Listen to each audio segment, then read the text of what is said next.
Bonjour tout le monde et bienvenue sur ma chaîne, j'espère que vous allez bien. Aujourd'hui, je vais vous faire découvrir où j'achète ma farine, 100% artisanale, de ma région, bio. Si vous êtes intéressé par ce genre de produit, restez avec moi. السلام عليكم، مرحبا بكم في القناة، نتمنى تكونوا بخير وعلى خير. اليوم واحد الخريجة ظريفة سريعة، غادي نمشي نجيب دقيق. قلت علاش لا نوريكم منين كنمشي نشريه. الدقيق اللي هو 100% تقليدي، مجني من هاد الحقول اللي حدايا، يعني الزرع مصايب هنا في هاد لا ريجيون فين كنسكن، بيو. الا كانت هاد الفيديو كتهمكم بقاو معايا.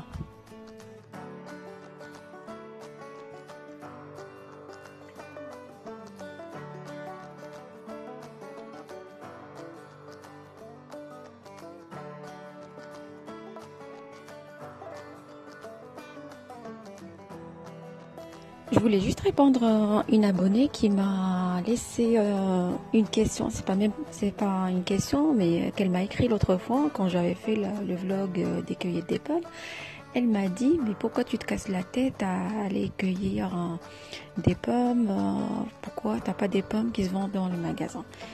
Alors, si on a des pommes qui se vendent dans le magasin, et j'ai un magasin juste à côté, oui, mais moi je préfère, quand j'ai des occasions comme ça, d'aller chercher mes pommes, d'aller chercher de la farine, d'aller chercher des choses traditionnelles, 100% bio, des choses que je sais d'où elles viennent, sans produits chimiques.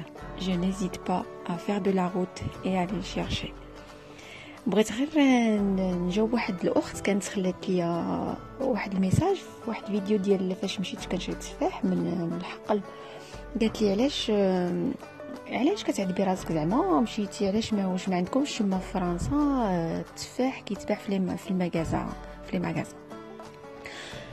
طبيعة الحال اختي، عندنا انا في فرنسا التفاح كيتباع في لي مغازا والتفاح كيجي من جميع الدول، ولكن انا ملي كنلقى فرصه بحال هادي، يعني نمشي نشري الحاجه مثلا قطفها من شجره ولا بحال هكا لا فارين، غنمشي نجيبو من بلاصتو وكنعرف الحاجه منين جايه ومنين مجنيه وكيفاش مصايبه، وسورتو الحاجه كنقطفها بيدي كيعجبني، واخا نضرب عليها الطريق وداكشي كيعجبني نمشي نشريها.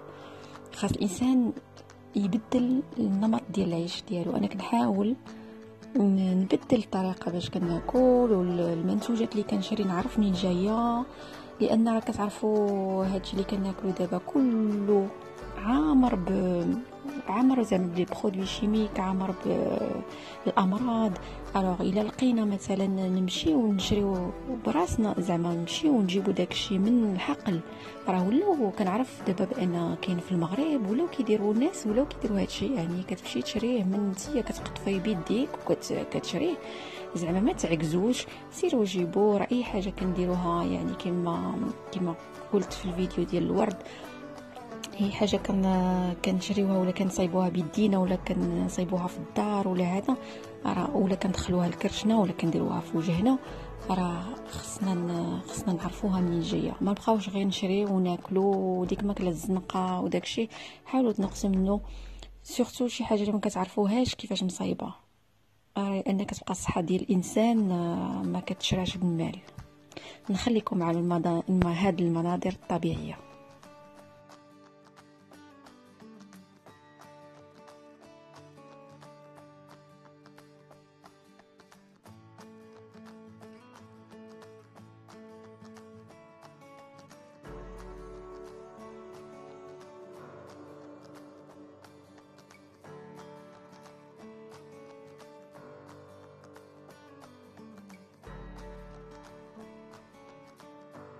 Là, on vient d'arriver, je pense que vous l'avez compris, on est arrivé au moulin.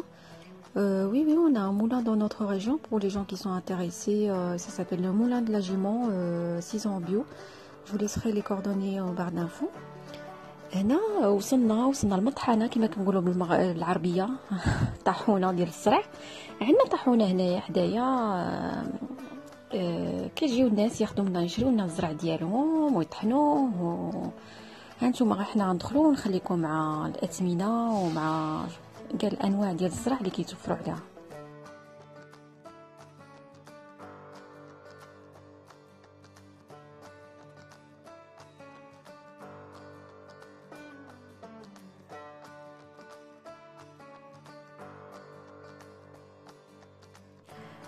Quand on rentre dans le magasin, d'ailleurs, on est envahi de cette odeur de céréales. Franchement, c'est très très sympa.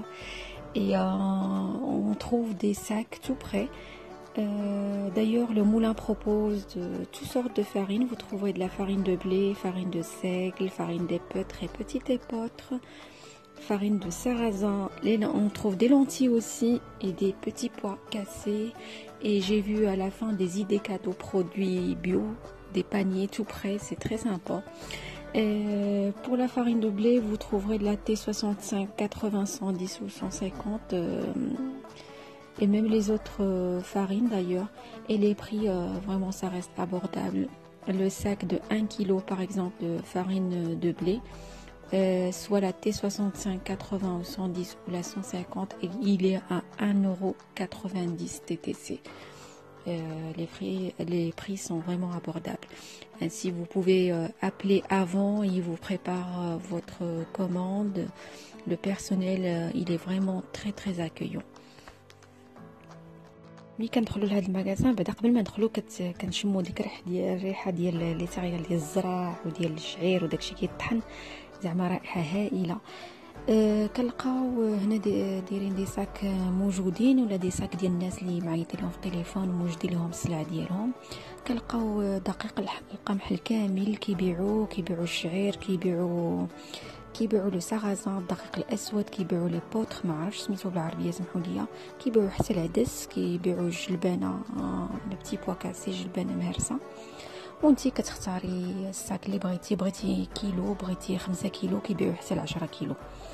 والاثمنه كتراوح مثلا بغيتي الدقيق كيبيعوا الدقيق الكامل، يعني ما مغربلش بن خالته، كيبيعوه بأورو 90، يعني ما كاملاش 400 ريال ولا 400 ريال هي 20 درهم مغربيه. وانتي كتختاري الدقيق اللي بغيتي، مثلا بغيتي الدقيق الكامل كتقولي لي كتختاري اما تاخدي بالنوامر ديالو، راه هادشي معروف، اما 150 ولا 110 مغربل شويه ولا ما فيهش كاع النخاله، سا ديبون على الانسان شنو كيبغي.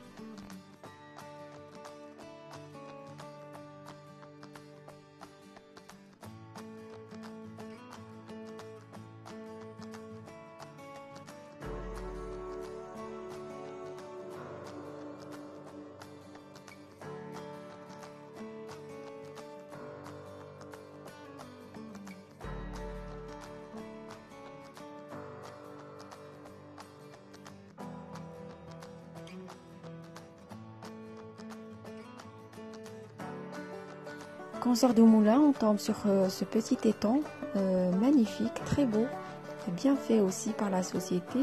Si vous êtes de passage, n'hésitez pas à passer voir ce moulin et le visiter, ou même si vous habitez la région, allez chercher votre farine. Si vous êtes intéressé, et si bien sûr vous faites vos pains vous-même. J'espère que ce petit vlog vous a plu et je vous dis à la prochaine. ملي كنخرجوا من الطاحونه كنلقاو هاد المناظر الجميله، يعني هاد البحيره صغيره دايرينها هما مع الخضره، يعني الدنيا خضره هنايا، الورد، النقا، النفسيه ديالك كترتاح مع الزرع اللي كيطحن، كنشمو ديك الرائحه، فكرتني في ريحه البلاد ملي كندوزو الطاحونه كنشمو ديك ريحه الزرع. واخا ملي كنخرجوا من الطاحونه ديال البلاد ملي كنخرجوا ما كنلقاوش هاد المناظر الجميله. المهم نسيت ما قلت لكمش بان هنايا الطاحونه راه كيطحنوا على الطريقه التقليديه، يعني كيطحنوا هذيك الماكينه باش كيخدموا راه الحجر، كيطحنوا بالحجر. نتمنى ان هاد الفيديو يكون عجبكم. بالنسبه للناس اللي ساكنين هنايا ولا دايزين على لا ريجيون، سيروا شوفوا هاد الطاحونه والله الا كتستاهل. او الناس اللي ساكنين حدايا ما عارفينش بان كاينه طاحونه نقدروا نمشيو نطحنوا فيها الزرع تما ديالنا. غادي نخليكم لادغيس تليفون كلشي نخليه لكم في الباغ دانفو. نتمنى ان هذا الفيديو يكون خفيف وظريف على قلبكم واستفدتوا منه شويه، ونقول لكم الى الفرصه المقبله بحول الله.